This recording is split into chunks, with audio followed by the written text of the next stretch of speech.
σαν άγλυφε τη σιωπηλή, μεγάλη, στρογγυλή πληγή του κόσμου.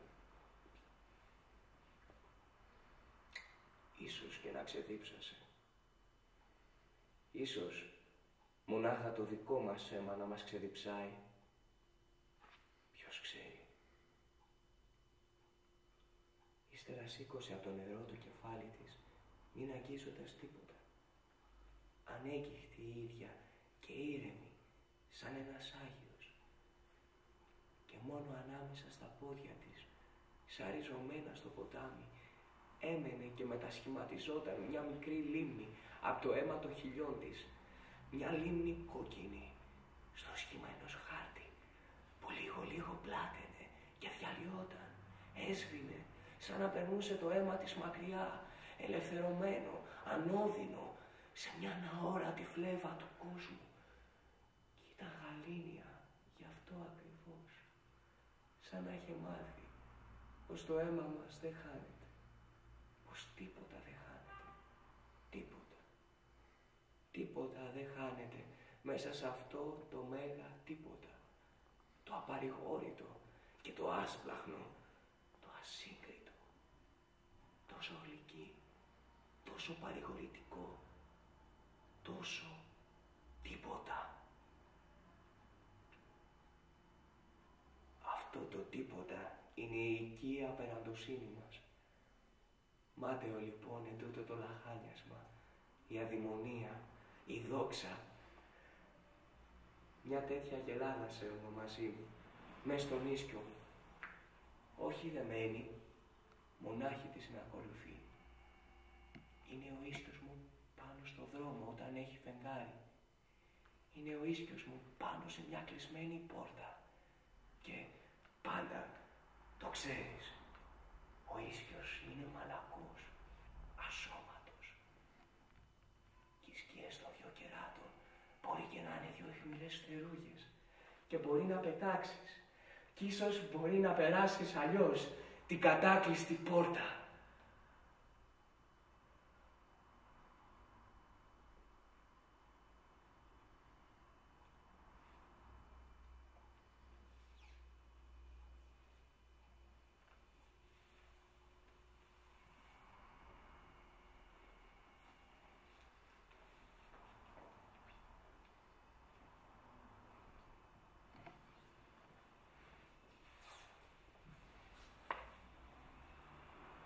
Σηκώσουμε τώρα αυτή τη λύκηδο με την υποτιθέμενη τέφρα. Η σκηνή της αναγνώρισης θα αρχίσει σε λίγο. Όλοι θα βρουν σε μένα εκείνο που περίμεναν. Θα βρουν τον δίκαιο, σύμφωνα με την ομοθεσία τους. Και μόνο εσύ και εγώ θα ξέρουμε πως μέσα σε αυτή τη λύκηδο κρατάω στα αλήθεια την αληθινή μου τέφρα. Μόνο οι δυο μας. Και όταν οι άλλοι θα θριαμβεύουν με την πράξη μου, οι δυο μας θα κλαίνε πάνω από το λαμπρό, ματωμένο σπαθί, τάξιο της δόξας. Θα κλαίνε αυτή την τέφρα των νεκρών αυτών, που ένας άλλος πήρε τη θέση του, κάλυπτοντας ακέραιο το γδαρμένο πρόσωπό του με ένα χριστό, σε βάσμιο προσωπείο. Ίσως και χρήσιμο με το χοντροκομμένο σχήμα του για συμβουλή, παράδειγμα, μέθη του λαού, φόβο του τύραννου, άσκηση που συνεχίζει αργά, βαριά την ιστορία, με αλλεπάλληλους θανάτους και θριάμβους. Όχι με γνώση τρομερή, ακατόρθωτη από το πλήθος, αλλά με πράξη δύσκολη και εύκολη πίστη, την άκαμπτη, την αναγκαία, δυστυχισμένη πίστη.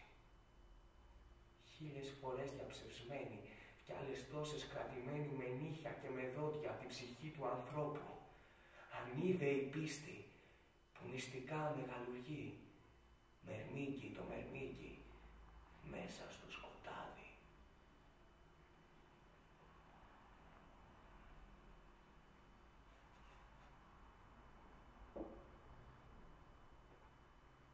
Κι αυτήν διαλέγω, ο άπιστος εγώ. Δεν με διαλέγουν οι άλλοι. Γνωρίζοντας όμως εγώ, διαλέγω τη γνώση και την πράξη του θανάτου που τη ζωή ανεβάζει. Πάμε τώρα. Όχι για τον πατέρα μου, όχι για την αδελφή μου. Θα έπρεπε ίσως κι αυτός κι αυτοί να λείψουν κάποτε. Όχι για την εκδίκηση, όχι για το μίσος, διόλου μίσος. Μήτε και για την τιμωρία, ποιος και ποιον να τιμωρήσει. Μα ίσως για τη συμπλήρωση ορισμένου χρόνου, για να μείνει ελεύθερος ο χρόνος. Ίσως για κάποια νίκη ανώφελη πάνω στον πρώτο μας και τελευταίο μας φόβο.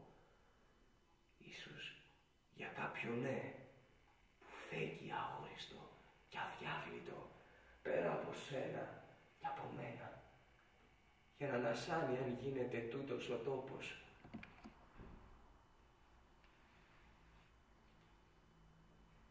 Κοίτα τι όμορφα που ξημερώνει.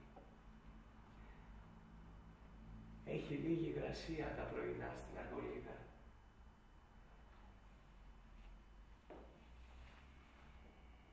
Λύκηθος, παγωμένη σχεδόν, με κάτι δροσοστάλες, σαν να την έρανε, όπως λένε η ροδοδάκτυλος αυγή, με τα δάκρυά της, νατώντας την ανάμεσα στα γόνατά της.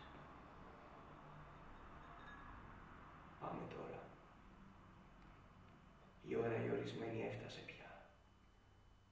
Γιατί χαμογελάς, συγκατανεύεις. Ήταν αυτό που γνώρισες ακόμη και δεν το πες. Αυτό, το δίκαιο τέλος. Ναι, μετά από την πιο δίκαιη μάχη. Άσε, για τελευταία φορά να σου φιλήσω το χαμόγελό σου, όσο έχω ακόμη χείλη.